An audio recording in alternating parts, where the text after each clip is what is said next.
Visi turime pomėgių, aistrų, kurios apibrėžia, kas mes tokie esame. Kitaip tariant, savo laisvalaikį. Jeigu tu dirbi tiek, kad neturi laisvo laiko, tai arba tu labai myli savo darbą, arba kažką darai ne taip.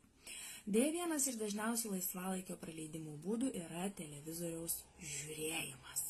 Na, deja, moksliniai tyrimai įrodo, kad televizoriaus žiūrėjimas nieko gero nepriduoda. Jis tik tai suteikia tokią atsipalaidavimo būseną, padaro mus kaip maišus, bet nesuteikia pasitenkinimo gyvenimu.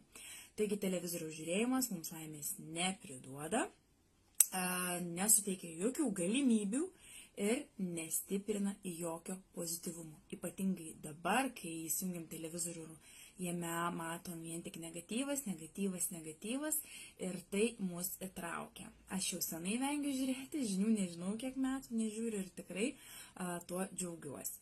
Rekomenduojama laisvalaikio veikla yra tokia, kad skatintų tave bendrauti su kitais žmonėmis, tai pasirink, žinoma, tokius žmonės, kurie irgi tave suptų su panašiais interesais, tik tais tada tu auksi, tobulėsi ir tai prisidės prie tavo gyvenimo kokybės.